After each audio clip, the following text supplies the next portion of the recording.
Coba bayangin deh, kamu lagi sendirian di rumah, udah tengah malam, terus tiba-tiba HP kamu getar. Ada notifikasi WhatsApp dari nomor kontak ayahmu. Masalahnya, ayahmu udah meninggal beberapa bulan yang lalu.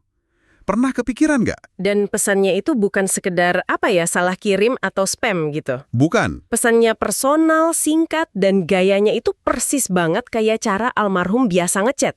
Nah, ini yang mau kita bongkar bareng-bareng hari ini. Iya. Kita nemu satu cerita horor yang menarik banget, judulnya Gema dari Kubur, Peringatan WhatsApp Sang Ayah. Jujur, waktu aku pertama kali baca cerita ini, aku langsung, gitu, ngeliatin HP sendiri. Jadi was-was ya? Jadi, was-was. Cerita ini benar-benar berhasil bikin teknologi yang kita pegang tiap hari, jadi terasa, gimana ya, nggak aman. Kita akan telusuri gimana cerita ini bisa membangun ketegangan psikologis yang begitu rapi, cuma lewat layar WhatsApp. Kekuatannya tuh di situ. Apa sih yang bikin dia begitu meresahkan? Betul. Cerita ini nggak pakai hantu di rumah tua atau monster di bawah kasur. Horornya ada di benda yang lagi kamu pegang sekarang, di saku celana kamu. Dan ada 3 hal utama yang menurutku bikin cerita ini sukses banget. Oke. Pertama, gimana dia bangun fondasi cerita yang masuk akal lewat duka yang otentik. Kedua, cara dia naikin level terornya dari sekedar pesan aneh jadi ancaman fisik beneran.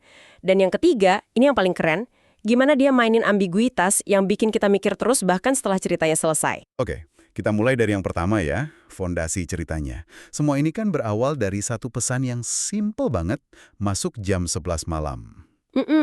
Si narator lagi sendirian, sunyi, terus masuk notif dari kontak ayah. Isinya cuma, kamu di rumah. Pertanyaan yang super normal tapi jadi luar biasa mengerikan karena konteksnya kan. Betul. Pengirimnya seharusnya udah nggak ada. Dan reaksi si narator ini yang bikin ceritanya terasa nyata banget, dia nggak langsung jerit-jerit panik. Reaksi pertamanya tuh logis. Mencari penjelasan rasional dulu. Iya, dia mikir, paling nomornya udah didaur ulang, dipakai orang lain. Aku rasa kalau kita di posisi dia, kita bakal mikir hal yang sama. Pasti. Tapi kan selalu ada satu detail kecil yang menghancurkan semua logika itu. Nah, itu dia. Si narator sadar kalau gaya pesannya, singkat to the point, nggak pakai basa-basi, itu ayah banget. Persis. Persis kayak cara almarhum ayahnya berkomunikasi. Di titik inilah keraguan itu mulai masuk. Masa sih orang lain bisa niru segininya? Dan ada satu lapisan lagi yang bikin ini makin personal. Cerita ini ngasih tahu kita kalau si narator punya kebiasaan. Oh, yang itu ya? Dia sering buka lagi chat historinya sama almarhum ayahnya, dibaca-baca ulang. Itu semacam ritual berduka dia. Caranya buat tetap merasa dekat. Dan itu detil yang sangat manusiawi. Siapapun yang pernah kehilangan pasti paham banget perasaan itu. Betul. Dan ini langkah yang pinter banget dari penulisnya. Dia nggak langsung loncat ke horor. Dia membumikan semuanya dalam duka yang otentik. Ponsel dan chat history itu bukan lagi sekedar data digital. Tapi udah jadi kayak monumen ya? Tepat, udah jadi semacam tugu peringatan digital. Itu ruang memorial pribadinya dia. Jadi pas pesan baru itu masuk, rasanya kayak ada yang melanggar batas gitu. Kayak ada orang asing masuk ke ruang duka kita yang paling privat. Tepat sekali. Kata kuncinya itu pelanggaran. Si pengirim ini nggak cuma mau nakut-nakutin, dia mau bangun kepercayaan dulu. Oh gitu caranya? Dengan meniru gaya chat dan seolah-olah tahu kebiasaan si narator, dia lagi melakukan manipulasi psikologis. Dia mau si narator ragu dan bertanya, jangan-jangan ini beneran ayah? Keraguan itulah pintu gerbang menuju ketakutan yang sebenarnya. Gila, pinter banget. Dari keraguan itu, cerita ini langsung tancap gas. Eskalasinya cepet banget. Setelah si narator mulai ragu, masuk pesan kedua. Jangan takut. Buka pintu. Dan di momen inilah semuanya berubah. Tepat setelah dia baca pesan itu, dia dengar suara ketukan. Beneran, di pintu depan rumahnya. Tok, tok, tok. Iya, kayak gitu. P, yang masih bisa diperdebatkan sebagai lelucon, tiba-tiba jadi nyata. Betul. Dia menyeberang dari dunia digital ke dunia fisik. Terornya udah nggak di dalam ponsel lagi, tapi di depan pintu rumahmu. Bikin merinding. Si narator kan nggak berani buka pintu ya. Dia dapat pesan lagi, aku di depan. Terus dia ngintip lewat lubang intip di pintu. Dan yang dia lihat? Nggak ada siapa-siapa. Kosong. Lorong di depan rumahnya gelap. Tapi yang paling bikin jantung copot itu, pas matanya masih nempel di lubang intip, HP-nya getar lagi. Pesan berikutnya ini yang menurutku paling jenius. Setuju. Pesannya singkat aja. Jangan lihat dari situ. Gila, itu momen di mana rasa aman si narator hancur total. Ponselnya, yang tadinya cuma alat komunikasi, sekarang berubah fungsi. Jadi kayak mata-mata. Jadi mata buat entitas yang nggak kelihatan itu, implikasinya kan mengerikan. Si pengirim tahu persis apa yang lagi dia lakuin, detik itu juga. Privasinya di dalam rumah sendiri udah diobrak-abrik. Dia nggak bisa percaya sama matanya sendiri karena ada mata lain yang lagi ngawasin dia. Itu konsep yang serem banget. Betul. Rasa aman paling dasar kita kan ada di rumah. Ketika rumah kita sudah nggak aman lagi, ketika ada sesuatu di luar sana yang bisa melihat setiap gerakan kita benar-benar nggak punya tempat untuk lari. Oke, jadi setelah sadar diawasi, apa yang dia lakuin? Justru di sini ceritanya makin mempermainkan psikologi. Si narator memberanikan diri balas. Ayah, ini siapa? Dan balasan yang datang makin bikin bingung. Gimana balasannya? Pesannya seolah mengkonfirmasi kalau dia tahu segalanya. Kamu masih simpan nomor ini ya? Terus ditambah lagi, kamu masih sering baca chat lama. Ini kan nusuk langsung ke kebiasaan pribadinya. Wah, itu sih udah bukan kebetulan lagi. Tapi dari situ ceritanya berbelok lagi kan? Betul. Disinilah misteri utamanya muncul. Si narator nanya, ayah di mana? Awalnya kan dia disuruh buka pintu. Tapi sekarang pesan yang masuk malah kebalikannya. Jadi gimana? Jangan buka pintu, jangan keluar. Tunggu. Aneh banget. Tadinya nyuruh buka, sekarang ngelarang. Aneh kan? Terus masuk pesan kuncinya. Ada yang memakai namaku. Nah, itu dia. Itu dia kalimat yang mengubah seluruh cerita. Paradigma kita sebagai pembaca langsung jungkir balik. Dan puncaknya adalah pas ada dua pesan yang masuk hampir barengan. Yang pertama, buka pintu sekarang. Terus cuma beda 2 detik. Masuk lagi pesan lain, jangan. Ini kayak ada dua orang lagi rebutan keyboard di satu nomor yang sama. Persis. Ini twist utamanya. Pertanyaannya jadi bukan lagi ini hantu atau bukan. Tapi, ini hantu yang mana? Oh, iya benar juga. Tiba-tiba muncul kemungkinan baru. Bisa jadi arwah ayahnya yang asli lagi berusaha ngelindungin dia dari entitas jahat lain yang nyamar jadi ayahnya. Jadi ada dua ayah di dalam satu chatroom. Satu baik, satu jahat. Dan si narator harus nebak mana yang asli. Dan ketidakpastian itulah sumber horor psikologis yang baru.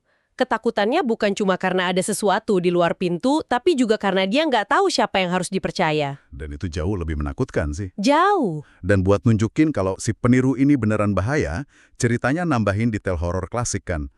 Listrik rumah jadi agak redup. Udah makin gak sabar. Dia lagi berusaha menerobos masuk secara fisik.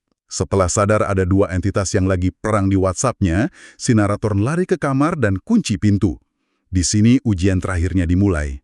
Nah, bagian ini. Dia dapat serangkaian pesan peringatan, kayaknya dari si ayah yang baik.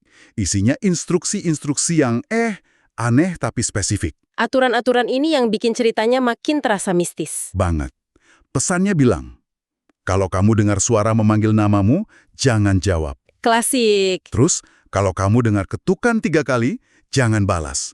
Dan yang terakhir, matikan lampu kamar. Jangan lihat cermin. Ini kayak aturan main dari dunia lain. Dan aturan-aturan ini nggak ngasal loh. Ini berakar dari tahayul dan cerita rakyat di berbagai budaya. Oh ya? Iya, jangan jawab panggilan roh karena itu sama aja ngasih izin masuk. Jangan lihat cermin dalam gelap karena cermin itu dianggap portal.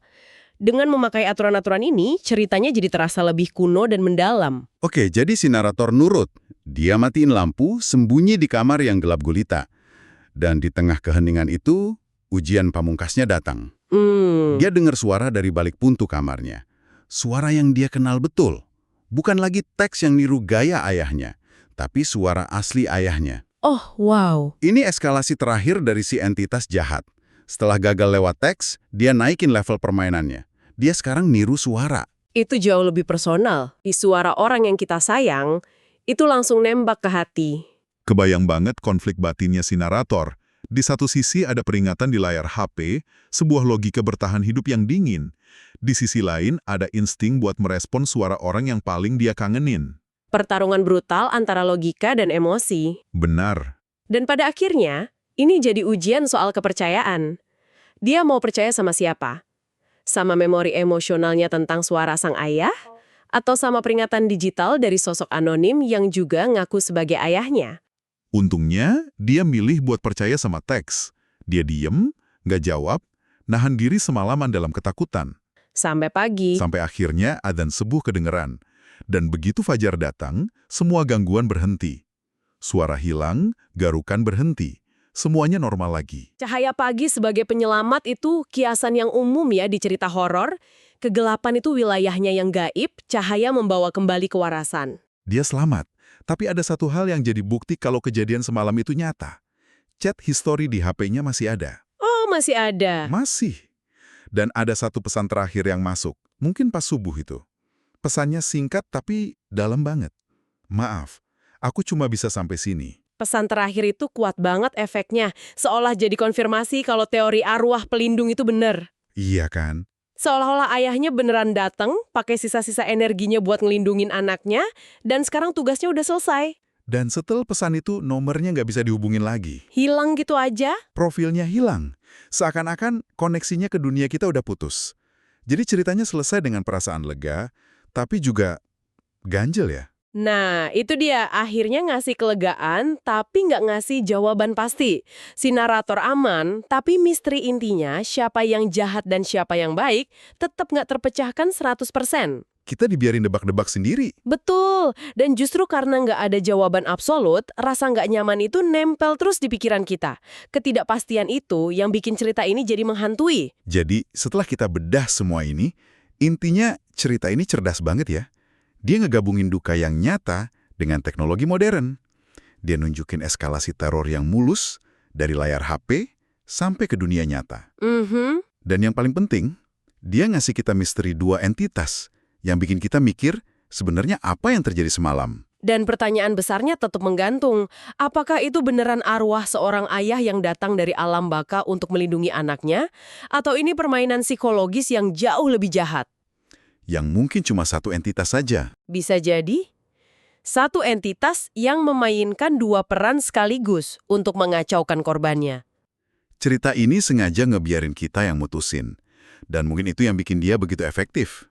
Tapi tunggu, ada satu hal lagi. Apa tuh? Sumber narasi ini punya cliffhanger di akhir yang bikin penasaran banget. Setelah ceritanya selesai, si narator nambahin satu kalimat. Dia bilang, ada satu detail kecil yang baru dia sadari belakangan, dan detail itu lebih mengerikan dari semua pesan yang dia terima malam itu. Dan ceritanya nggak pernah ngasih tahu detailnya apa? Nggak pernah. Dan ini yang jadi pemikiran penutup buat kamu yang lagi dengerin. Penulisnya sengaja mengosongkan detail paling mengerikan itu supaya diisi sama imajinasi kita sendiri. Wah. Jadi pertanyaannya buat kamu, coba renungin sejenak. Kalau kamu ada di posisi si narator, selamat, setelah malam mengerikan itu, detail kecil apa dari kejadian semalam yang mungkin kamu lewatkan waktu lagi panik, yang bisa jadi lebih menakutkan daripada mendengar suara ayahmu di balik pintu?